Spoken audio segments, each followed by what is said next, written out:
बहुपद। द्विघात बहुपद क्या होता है? द्विघात बहुपद का समीकरण होता है, क्या होता है समीकरण? A x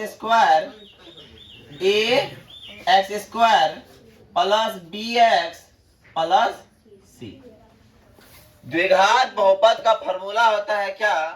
A x square plus b x plus c. ये क्या है? ये द्विघात बहुपद का फॉर्मूला है ना। अब द्विघात बहुपद का फॉर्मूला है तो अब क्या आते हैं, मतलब इसके शून्य कितने होंगे? इसका पावर अधिकतम कितना है? 2। तो इसीलिए इसके शून्य की संख्या भी कितनी होगी? 2 होगी। तो लिख सकते हैं द्विघात बहुपद में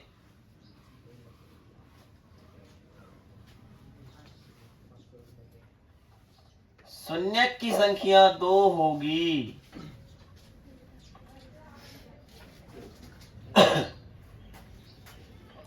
शून्य किसे कहेंगे? तो x का मान।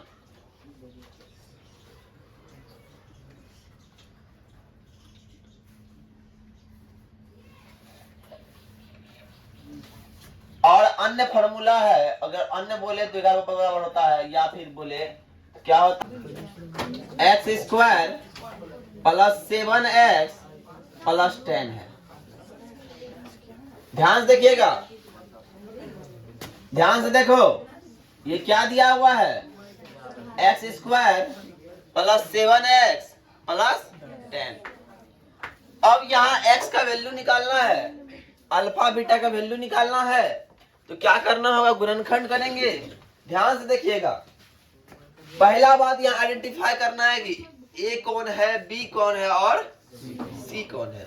ध्यान से देखिए, मेरे पास समीकरण है ए एक्स स्क्वायर है, तो एक्स स्क्वायर तो है, उसके आगे जो होगा वो ए होगा, इसके आगे क्या है? कुछ नहीं है तो 1 है, इसलिए ए का वैल्यू क्या हो जाएगा? 1। कोई दिक्कत? कोई दिक्कत? अब बात करते हैं तो b का वैल्यू क्या होगा? x के बगल में जो है वो क्या है? x के बगल में यहाँ कौन है? तो b का वैल्यू क्या होगा? अब जो अकेले है वो क्या है? जो अकेले है कौन है? इसलिए c बराबर क्या होगा? यहाँ तक कोई दिक्कत? हमने ए बी सी आइडेंटिफाई कर लिया। हमने क्या किया? ए बी सी को आइडेंटिफाई कर लिया, लेकिन अभी हमें एबीसी आइडेंटिफाई करने की आवश्यकता नहीं थी, फिर भी हम लोग सीख गए हैं, है ना। तो हम लोग आते हैं गुणनखंड पे। कैसे गुणनखंड करेंगे? तो क्या है? X square plus 7x plus 10 बराबर 0 दीजिए, बराबर 0 दीजिए। अब देखिए a को c से गुना कीजिए, कर दिए। a कितना है? c कितना है? 10 गुना a कितना होगा? 10। 10 को हमने गुना किया और फिर तोड़ा तो 2 5। 2 गुना 5 को जोड़ना है या फिर घटाना है, और पुराना कितना है? 7। तो हम क्या करेंगे? 2 जोड़ 5 करेंगे तो 7 हो रहा है। तो हम क्या कर रहे हैं? एक्स स्क्वायर दिए प्लस 2x दिए प्लस 5x दिए प्लस 10 दिए बराबर। अब ध्यान दीजिएगा, इन दोनों में कुछ ना कुछ कॉमन आ रहा है, जो कि दोनों में है। दोनों में x दोनों में है, x हमने लिया। अब एक्स स्क्वायर से x ले लेते तो x बचता है, और 2x से x ले लेते तो प्लस दोनों में क्या कॉमन आ रहा है? तो 5 कॉमन आ रहा है। 5x से 5 ले 5 और 2 से। Any problem? अब ध्यान दीजिएगा, ये वाला डिब्बा और ये वाला डिब्बा सेम अगर है तो ही गुणनखंड सही है, अदरवाइज गुणनखंड क्या हो जाएगा? क्या हो जाएगा? गलत हो जाएगा। तो पहला बात करना क्या? दोनों डिब्बा सेम है, गुणनखंड सही है, कोई एक डिब्बा को उतार दीजिए। उतार दिए। अब पहला डिब्बा का पड़ोसी के है और दूसरा डिब्बा का पड़ोसी के है +5 लिख दिए। बात क्लियर यहाँ तक? यहां तक x और y का वैल्यू, x का वैल्यू निकला नहीं है। अब आते हैं, अब करना होगा x + 2 = 0, फिर देंगे एक लाइन, x + 5 = 0, फिर देंगे एक लाइन। तो x बराबर प्लस था, ये बगल आएगा तो -2 और x बराबर ही हो जाएगा -5। हो गया। अब निकला यहाँ x का कितना वैल्यू? x का निकला 2 वैल्यू। कितना वैल्यू? 2 वैल्यू। तो पहला वैल्यू को बोलेंगे अल्फा, तो क्या बोलेंगे? और दूसरा वैल्यू को बोलेंगे बीटा। क्या बोलेंगे? तो क्या हो गया? शून्य के 2 निकल गए, एक शून्य अल्फा था और एक शून्य बीटा था। एक निकला -2, एक निकला -5। यही मेरा गुणनखंड है, उतार लीजिए।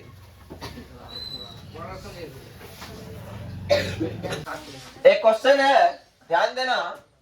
क्वेश्चन क्या है? एक x² -3 का शून्य ज्ञात करना है, बस -3 का। अब ध्यान दो, x² है पर x नहीं है, तो मतलब इसमें b नहीं है और c है। तो पहले हमको ABC ज्ञात करने की आवश्यकता नहीं हो तो सिखाने के लिए यहाँ कर दिए, है ना। तो हम करेंगे क्या, देखना ध्यान से। x² बराबर हो जाएगा +3, हो जाएगा। अरे होगा जी? Yes sir. अब x जब बदलता है तो x रूट में बदलता है। क्या बदलता है? और 3 का वर्गमूल संभव नहीं है। तो x का 2 वैल्यू हुआ, x का यहाँ पे 2 वैल्यू हुआ। पहला वैल्यू हुआ x बराबर +√3 और दूसरा वैल्यू हुआ x बराबर -√3। कितना आसान था। इसलिए अल्फा बराबर √3 और बीटा बराबर -√3। आंसर कितना आसान था, था ना? उधर फटाफट।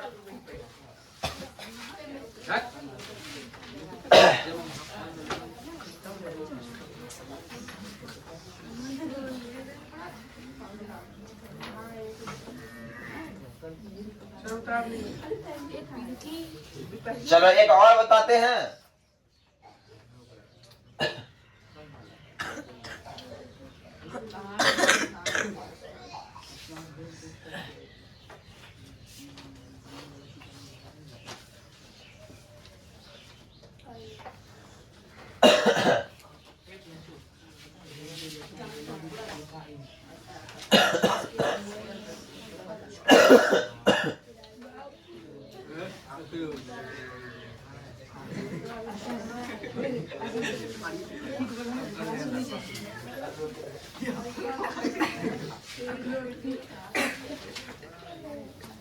ध्यान से देखो। हम लोग बनाए।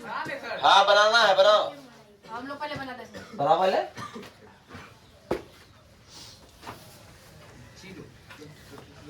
ध्यान से देखो, पहले देख लो एक बार। जो बनाना बनाओ, जो बनाना देखो इधर।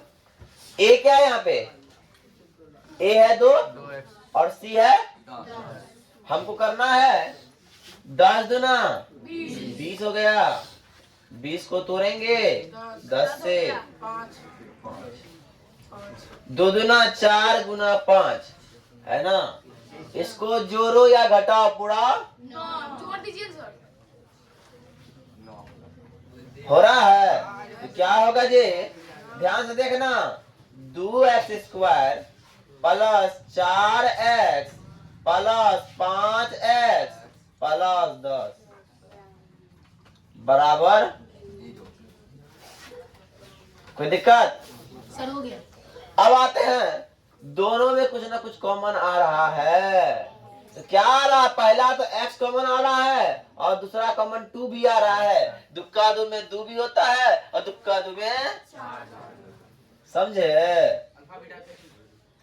अब आते हैं दो एक्स स्क्वायर में दो भी ले लिए और एक्स स्क्वायर का एक्स भी ले लिए, तो क्या बचा? सिर्फ एक्स बच गया। क्या बचा? अब दुक्का दुक्का एक्स तो ले लिया है, अब दो दूना चार, दो बार में चार होता है, हो गया, कोई दिक्कत? अब दोनों में फिर क्या कॉमन आ रहा है जी? 5 आ रहा है। 5 का 5 में 5 भी आता है, 5 का 5 में 10 भी आता है, तो 2 बार में 10 बराबर 0। हम देख रहे हैं ई डिब्बा क्या है? सेम है। एकरा मतलब मेरा गुणनखंड, एक डिब्बा उतार दो, एक डिब्बा, और इसका पड़ोसी के 2x और इसका पड़ोसी के +5, तो हो गया गुणनखंड मेरा। तो क्या लिखेंगे? x + 2 बराबर 0, x + 2 बराबर 0, x + 2 बराबर 0 और 2x + 5 बराबर भी 0 होगा। तो x बराबर क्या हो गया? -2 और 2x बराबर क्या हो गया? -5 और x बराबर क्या हो गया? -5/2। तो मतलब अल्फा बराबर -2 और बीटा बराबर -5/2। अब समझे कि नहीं रे? हाँ, हाँ, उतार दो।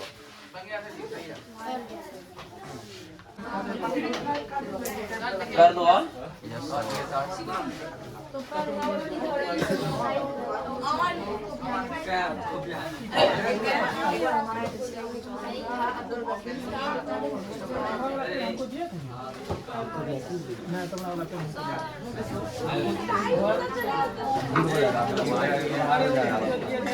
रे मोहन, अब ध्यान दो, यहाँ पूछ रहा है कि x का वैल्यू कितना होगा। इस ग्राफ को देख के बताना है कि x का वैल्यू कितना होगा। तो ध्यान दीजिए, कोई ऐसा लाइन है जो x वाले लाइन को काटा है? काटा है? नहीं काटा है। तो हम बोलेंगे x का वैल्यू यहाँ कितना होगा? 0 होगा। कितना होगा? अब दूसरा जो लाइन है, दूसरा लाइन को देखिएगा गौर से, जो देखेगा गौर से वो हो जाएगा विभोर से।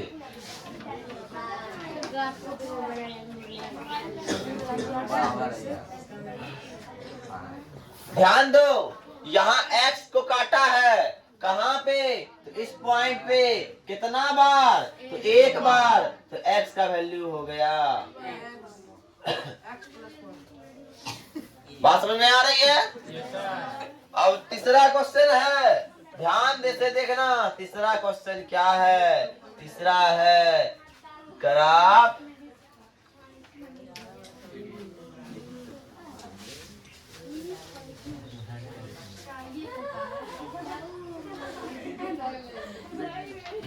है ना। अब देखो ध्यान से, अब देखो ध्यान से, एक बार, दो बार, x का वैल्यू समझे? अब फिर 4 नंबर है, इसी तरह तुम लोग बना लेना, चैप्टर हो जाएगा। चैप्टर हो जाएगा क्या? खत्म।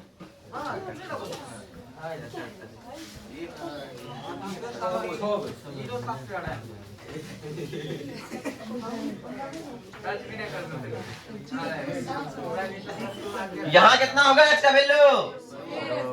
2, 1 पॉइंट